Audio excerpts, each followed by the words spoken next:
আসসালামু আলাইকুম প্রিয় দর্শক, আশা করছি সকলেই ভালো আছেন। প্রিয় দর্শক, আওয়ামী লীগের যত নেতাকর্মী এবং এমপি মন্ত্রী আছেন সবার বিরুদ্ধে এক একে রিপোর্ট হাতে পাওয়া যাচ্ছে দুর্নীতির। দর্শক, এমনও এমপি মন্ত্রী আছে কয়েকশো কোটি টাকা দুর্নীতি করে অর্জন করেছে। প্রিয় দর্শক, এমনই একটি চঞ্চলকর তথ্য উঠে এসেছে হাতে, সেটি তুলে ধরব আপনাদের সাথে। প্রকল্প থেকে $500 কোটি আত্মসাৎ করেছে শেখ হাসিনার পরিবার, তার সাথে শেখ হাসিনাও জড়িত। প্রিয় দর্শক, একটি প্রকল্প থেকে যদি $500 কোটি জালিয়াতি করা হয়, $1 সমান বাংলাদেশে বর্তমানে 108 টাকা, 10 টাকা বা সর্বোচ্চ 15 টাকা, তাহলে আপনি একটু গুণ করেন, ক্যালকুলেট করে দেখেন কয়েক লক্ষ কোটি টাকা শুধু একটি প্রকল্প, বিদ্যুৎ প্রকল্প থেকে। আর সে প্রকল্প থেকে যদি এত কোটি টাকা আত্মসাৎ করে, যার কারণে বাংলাদেশে লোক বিদ্যুৎ পায় না, কারেন্ট থাকে না, লোডশেডিং, মিটার ভাড়া, এই ভাড়া তেই ভাড়া, অনেক কিছু দিয়ে মানুষকে চুষে খেয়েছে। তা দর্শক, সেটি তুলে ধরবো আপনাদের সাথে। এ পর্যন্ত যতগুলো এমপি মন্ত্রী আছে যারা বিদেশে পালিয়েছে, তাদের অ্যাকাউন্ট যদি সেই মুহূর্তে জব্দ করা যেত, কয়েকশো কোটি টাকা দেশে থেকে যেত। তার একটা তথ্য দিচ্ছে, বাংলাদেশ শেখ হাসিনা বাইরের দেশ থেকে ঋণ করেছে 15 লক্ষ কোটি টাকা এবং বিদেশে পাচার হয়েছে 16.5 লক্ষ কোটি টাকা। একটু হিসেব মিলিয়ে দেখেন, 15.5 লক্ষ টাকা মানে 15.5 লক্ষ টাকা হলো কোটি টাকা হলো ঋণ, আর পাচার হয়েছে 16.5 লক্ষ কোটি টাকা বিদেশে পাচার। কারা কারা? শেখ হাসিনার পরিবার, এমপি মন্ত্রী, যারা নেতাকর্মী ছিলেন।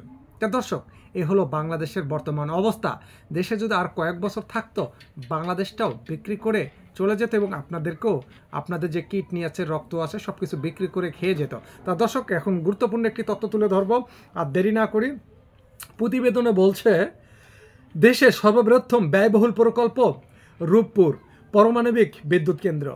$500 কোটি বেশি আত্মসাৎ করেছেন ক্ষমতাচ্যুত প্রধানমন্ত্রী শেখ হাসিনা। শনিবার 17 আগস্ট প্রকাশিত গ্লোবাল ডিফেন্স কর্পের এক প্রতিবেদনে এ তথ্য উঠে এসেছে। প্রতিবেদনে বলা হয়, প্রকল্প বাস্তবায়ন সংস্থা এবং রোসাট্রেম মালয়েশিয়া একটি ব্যাংকের মাধ্যমে শেখ হাসিনাকে অর্থ আত্মসাতের সুযোগ করে দেওয়া হয়, যাতে মধ্যস্থ করেন ছেলে সজীব ওয়াজেদ জয় ও ভগ্নী টিউলিপ সিদ্দিক। মধ্যস্থ বললে আপনার যাকে মাধ্যম বলা হয়, মাধ্যম হিসেবে সহযোগিতা করেছেন সজীব ওয়াজেদ এবং তার ভগ্নী টিউলিপ। তা দর্শক, তারপরে যেটা বলছে প্রতিবেদন, এতে আরও বলা হয়, রাশিয়ার সহযোগিতায় বিদ্যুৎ কেন্দ্রটি নির্মাণ খরচ ধরা হয় $1,265 কোটি, প্রয়োজনের তুলনায় যা অনেক বেশি, যাতে মালয়েশিয়া একটি ব্যাংকের মাধ্যমে শেখ হাসিনা এই বাজেট থেকে $500 কোটি আত্মসাতের সুযোগ করে দেয় প্রকল্প বাস্তবায়নকারী সংস্থা রোস্ট্রাম। নিজেই ভগ্নী টিউলিপ সিদ্দিকের মধ্যস্থতায় রাশিয়ার সঙ্গে চুক্তি করেন তৎকালীন প্রধানমন্ত্রী শেখ হাসিনা। তা দর্শক, ভাবা যায়। আর এ মধ্যস্থতার বিনিময়ে পাচার করা অর্থ 30% পেয়েছেন টিউলিপ ও শেখ রেহেনা পরিবার। কয়েকজন সদস্য মিলে পেয়েছে সেই টাকার ভাগ। 2023 সালে রাশিয়ার প্রেসিডেন্ট ভ্লাদিমির পুতিনের সঙ্গে শেখ হাসিনার সাক্ষাতে সময় আপনার সঙ্গী ছিলেন টিউলিপি সিদ্দিক। গ্লোবাল ডিফেন্স কর্পোরেট দাবি, সে সময় ঢাকা মস্কোর $1 বিলিয়ন অস্ত্র চুক্তির মধ্যস্থ করেন তিনি। 2009 সালের প্রচ্ছলয় লিমিটেড তার নামে একটি ভুয়া কোম্পানি চালু করেন টিউলিপ সিদ্দিক, তার মা শেখ রেহেনা ও চাচা তৎকালীন প্রধানমন্ত্রী প্রতীক্ষা উপদেষ্টা তারিক আহমেদ সিদ্দিক।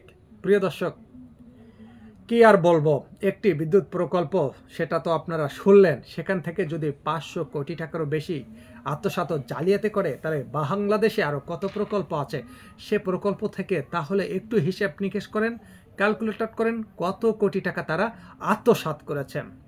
প্রিয় দর্শক, এভাবে যদি দেশ আরও কিছুদিন চলতো, পুরো দেশের, বাংলাদেশের লোকজন দেউলিয়া হয়ে যেত। তা দর্শক, আপনাদের মতামত অবশ্যই কমেন্ট বক্সে লিখে জানাবেন। আল্লাহ হাফেজ।